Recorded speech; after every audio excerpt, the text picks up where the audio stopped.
y de alguna manera significa que las personas que van a llegar a Estados Unidos van a tener que pagar impuestos, porque ese es un tema que yo, ahorita que usted estaba comentando todo esto, yo creo que eso se nota, que hay más personas mexicanas que les están dando la oportunidad de ir a Estados Unidos regularizadas. Entonces, como que yo veo un cambio, bueno, aquí en mi pueblo, en Queréndaro, aquí en Michoacán, yo vi que el gobierno estaba otorgando, más bien abrió una convocatoria en donde las personas van, ponen su CV y esos CVs van a ser enviados a empresas en California sobre todo, para la pizca y para el campo, y un montón de personas fueron a esa convocatoria. Y tengo entendido que esa convocatoria está en todo el país. Entonces, justamente yo creo que le están dando a México, o México está tomando un rol en el que, pues como que ya no es tan atractivo Estados Unidos para la mayoría de las personas en México, y o sea, como que ya no vale tanto el riesgo que representa cruzar de manera ilegal, como a lo mejor antes sí valía el riesgo. Y entonces como que Estados Unidos se está dando cuenta de esto y dice, ok, bueno, entonces vamos a hacer que sigan viniendo, pero vamos a regularizarlos y ganamos impuestos, porque finalmente la mayoría de los, o sí, todos de los migrantes que llegan a Estados Unidos de forma ilegal, pues tienen esta cuestión de que no pagan impuestos. Hay una forma que se llama W7, que yo la conozco por mis amigos en Estados Unidos, que ellos la sacan y esa forma es para con el IRS, para estar pagando impuestos como de persona que está indocumentada, pero pagas impuestos y eso te va generando récord para que en algún momento, si te quieren deportar, tú tienes como una forma de comprobar que has estado bien en el país, que contribuyes de alguna forma y tienes como este amparo. Pero antes era como que, pues, de manera opcional. Ahora yo sí creo, con lo que usted me comenta y con lo que pues, he visto, sobre todo aquí en mi pueblo, que Estados Unidos ha dicho, pues, bueno, si de todos modos vienen, pues vamos a darles el estatus de legales y vamos a recaudar impuestos de ellos, que finalmente de todos modos van a venir. Exacto, exacto. Sí, ese es un tema.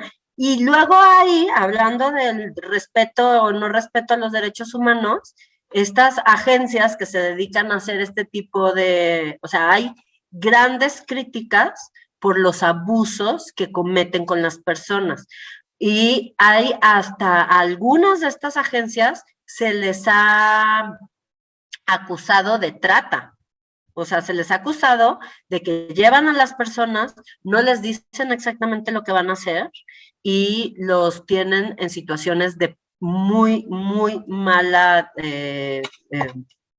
calidad, ¿no? O sea, el Se tipo de refiere, alimentación. ajá, se refiere a las agencias que están como intermedias para los papeles y que las personas vayan con permiso de trabajo.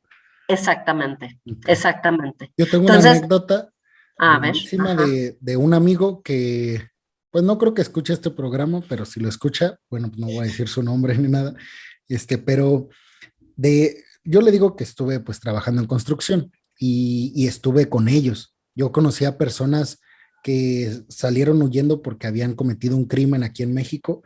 Conviví con personas de todo tipo y nunca me dejaban de sorprender las anécdotas que tenían unos y otros.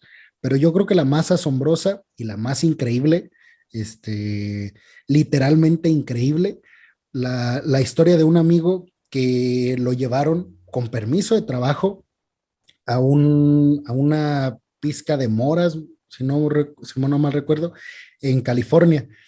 Y después ese patrón tenía como una sucursal en Alabama, en Greenville, no, en Huntsville, Alabama. Entonces fue para allá ese migrante, ese amigo, y ahí estuvo con otro, eran dos amigos de aquí de Michoacán. Entonces estuvieron ahí y pues, ellos dicen que como que empezaron su patrón empezó como a tener cosas como para ahorrarse dinero. Entonces les decía, híjole, ya no les voy a, porque les daba de comer, entonces decía, híjole, ya no les voy a dar carne, les voy a dar pollo. Y así empezó como a quitarles cosas en la comida. Después empezó a quitarles más cosas como también les daba para vestir, ya no les daba, les empezó a quitar las camas, les compraba colchonetas y así un proceso que ellos dicen que para ellos fue invisible, o sea, no vieron cuándo les quitó todo, hasta el momento en el que ya los encerraba en su cuarto, porque usted sabe que la mayoría de las personas que van con permiso de trabajo se quedan y dicen, yo termino mi contrato y me voy. Y así personas que yo conozco era de irlos a recoger en las noches, escaparse de sus trabajos, de donde ellos estaban durmiendo, y ya se quedaban en Estados Unidos y ya olvidaban el permiso de trabajo. Se quedaban con el seguro y se quedaban con un montón de privilegios que les había dado este permiso de trabajo. Entonces, literalmente lo rescataron de una vida de esclavos. Ellos dicen que duraron así 6 meses, de que no los dejaban salir, los cuidaban cuando estaban trabajando en el campo. Y cuando escuchas este tipo de historias, dices, es que ¿en qué siglo estamos viviendo? O sea, pareciera que en unas cuestiones, en lugar de avanzar, vamos hacia atrás.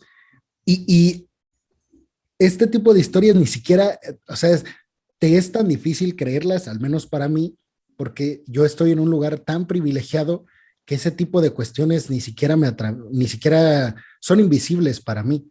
Y después te encuentras con esas historias allá y dices, híjole. Entonces, pues sí, es triste que aún con permisos de trabajo y cuando pensarías que vas cubierto por una ley y por unas empresas que supuestamente velan por los derechos, pues te das cuenta de que a final de cuentas todo es negocio y la parte humanitaria pues pasa no solamente a segundo término, sino a cuarto, quinto. Claro. Y fíjate, es como si se estuvieran repitiendo las historias de lo que pasa con la migración jornalera en México, ¿no? O sea, la migración jornalera en México tiene unas características de calidad de vida horrorosas. O sea, porque estos son la migración interna, lo que se dice que son migración golondrina, que va cambiando de lugares según la estación donde van siendo la pista, ¿no? De diferentes productos. Y entonces los contratan, ¿no? A los jornaleros y los meten a vivir en condiciones súper tremendas. Y además que están teniendo consecuencias por el tema de los insecticidas y las cosas que utilizan para mantener el campo, ¿no? Entonces, es un tema fuertísimo, pero ¿qué dices? Aquí en México se lleva años en esa lucha para mejorar esas condiciones, porque además viajan familias completas, ¿no? Y claro, como les pagan por manos, entonces pues ponen a trabajar a los hijos, niños, señoras, etcétera, para que les paguen más si les convenga, y esa lucha por condiciones más dignas de trabajo, ¿no? En México, y lo dices, y en Estados Unidos, que la gente piensa que van a ir en otras condiciones y aparecen ese tipo de cosas, pues está brutal. Mira, me acabo de encontrar unos datos sobre este tema de trabajadores agrícolas temporales, México-Canadá, y ha aumentado porcentualmente entre el 2010 y el 2019 de manera muy significativa. En 2010, en estos programas, se fueron 15,800 mexicanos. En 2019 se fueron 26,400 mexicanos. Entonces, para que veas también que son como otras opciones, ¿no? Que se están haciendo también para una migración y una migración regularizada, ¿no? Ya más allá de cómo se den las condiciones de vida. Pero bueno, pues esto sí nos dice que va en aumento, ¿no? Y bueno, está muy interesante. Fíjate, digo, no sé si tú lo conoces, pero los anuarios de migración y remesas de la Fundación BBVA Bancomer y la CONAPO, o sea, la verdad son documentos bien interesantes. Cuentan, ahorita tienen hasta datos hasta el 2020, la el 2020, sí, ya, el del 2021 ya tiene datos de hasta diciembre, algunos, ¿no?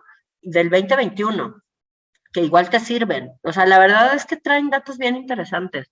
A mí me gustan mucho estos documentos desde siempre, porque además utilizan datos de México, datos de Estados Unidos, o sea, como que van haciendo ahí una cosa muy interesante y además en todos lados te lo van poniendo de manera muy específica, ¿no? Entonces sí, es una fuente interesante para utilizar.